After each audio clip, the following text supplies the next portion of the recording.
Bonsoir à tous, j'espère que vous êtes tous vraiment super bien, hein, comme d'habitude, la même chanson. On se retrouve pour la température mondiale hashtag 10. Et cette fois, j'ai deux nouvelles à vous annoncer dans cette température mondiale. La première chose, c'est qu'on va prendre les 6 premiers jours du mois de janvier, on va parler de ces 6 premiers jours. Et la deuxième chose, c'est qu'on va inclure un deuxième modèle climatique, hein. Du coup, ça va davantage nous faire comprendre en fait quel climat il fait, et on va prendre en compte dans la température moyenne mondiale habituelle. Et il faut savoir aussi que ce modèle-là, il a 6 jours de décalage entre le jour même où je vous le dis et le jour où ça s'est passé. Donc là, on va reprendre du 1er au 6 pour le modèle NCEP-NCAR que je vous parle d'habitude.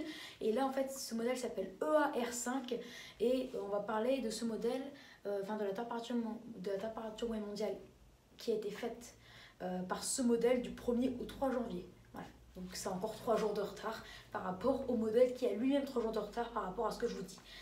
Voilà. Excusez-moi, hop. Oula. Voilà, comme ça. Alors, donc,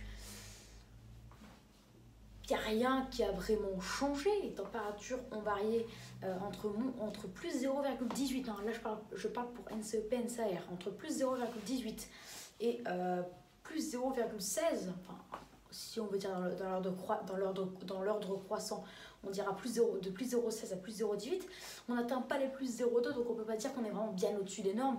On est juste au-dessus des normales, voire légèrement au-dessus des normes. Hein. Plus 0,15, plus 0,16, c'est pas énorme.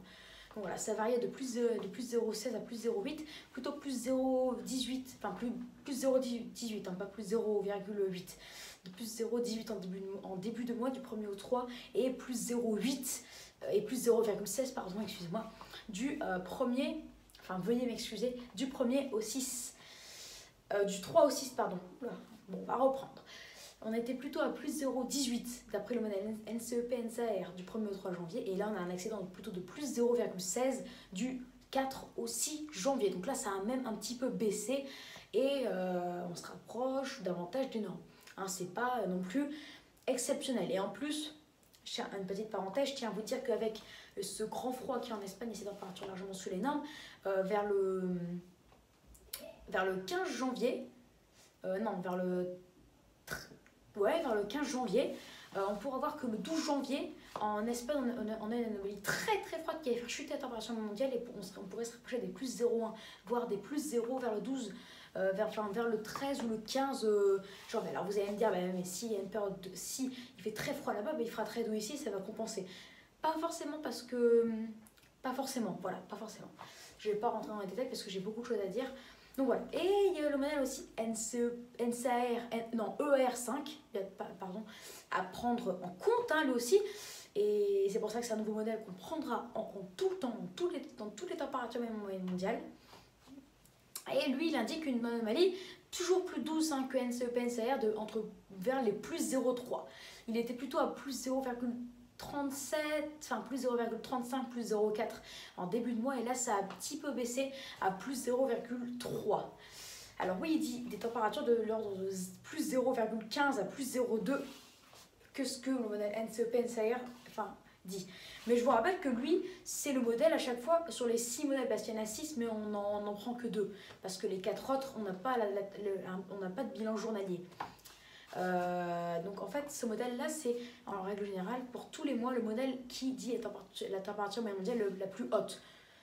Donc en fait, on peut se dire déjà un nouveau truc, c'est qu'on ne pourra pas faire pire que ce qui nous dit. Donc donc sur la planète, on n'est jamais au-dessus de plus 0,3 à plus 0,4. Là on est à plus 0,3 vers le 4-6 janvier. Donc on n'est pas au-dessus de plus 0,3. On a un grand maximum sur la planète, un excédent de plus 0,3. Voilà. Donc ça, c'est bien de se le dire aussi. Et on a minimum plus 0,1. Donc voilà, si on fait la moyenne, on serait à plus 0,25. La moyenne des deux modèles, plus 0,25, et la moyenne aussi de tous les modèles aussi, plus 0,25. Donc voilà, donc bon, c'est une température quand même de plus 0,3, plus 0,4 au-dessus, mais je vous rappelle que ce modèle, il y a en novembre encore, il disait des températures de plus 0,7 hein, et en mars 2016 de plus 1,1, donc c'est toujours plus 0,2 que le modèle NCP-NCR, donc voilà.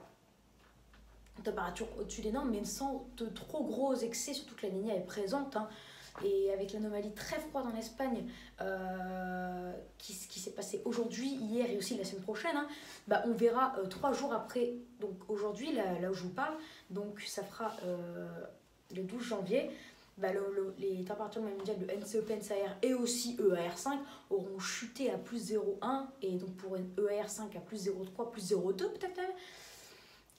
Parce que c'est une anomalie très froide sur toute l'Espagne et tout le Portugal hein, qui a en ce moment et qui aura surtout la semaine prochaine. Voilà, donc des températures qui stagnent hein, plutôt autour des normes. On n'a jamais atteint dans ce mois de janvier, on n'a jamais dépassé les plus 0,4 d'après EAR5, le modèle le plus chaud en règle, tout le temps. Donc voilà, c'est plutôt une très bonne chose. Donc pour se dire qu'on aura gagné maximum en 30 ans plus 0,3 à plus 0,4 en tout cas pour décembre et janvier. Voilà pour cette température mondiale hashtag 10, donc j'espère qu'elle vous aura plu. Hein, donc en fait ça stagne, hein, on peut dire que ça stagne hein, depuis le début du mois de janvier. Ça risque de baisser, donc quelques prévisions, hein, on serait à plus 0,1 vers le 10 janvier. Enfin, donc du coup vers le 13 janvier on sera à plus 0,1 pour NCEP, NCAR, voire plus 0,05 et pour ER5 on serait vers plus 0,2, plus 0,15, on en reparlera. Allez, donc j'espère que cette vidéo vous aura plu, hein, donc n'hésitez pas à vous abonner pour les tout nouveaux, liker, à partager et n'hésitez surtout pas à me donner des idées pour mes futures vidéos. Voilà, très bonne vidéo à tous et je vous dis à plus tard pour une prochaine vidéo. Petite parenthèse, hein, donc ceux qui ne veulent pas de cette parenthèse, bah, ils peuvent quitter la vidéo et je leur souhaite une bonne soirée. Mais voilà, donc du coup, petite parenthèse, à Lille, la température continue de bien chuter. Enfin, elle chute, hein, de 18 à 19h, on est perdu 0,8 degrés, on est passé de plus 0,4 degrés à 18h à moins 0,4 degrés à 19h. Et là, à 19h, là, on est à moins 1,3 degrés, donc là, ça commence à bien geler dehors. Les voitures, là, ça commence à faire une belle trace blanche. Et quand il fera vraiment moins 2 degrés, donc peut-être sûrement vers 21h, là, tout sera peut-être blanc. Et donc, je ferai une belle vidéo sur le beau brouillard gévrant avec des belles plaques de verglas. Voilà. Ciao, à tout de suite.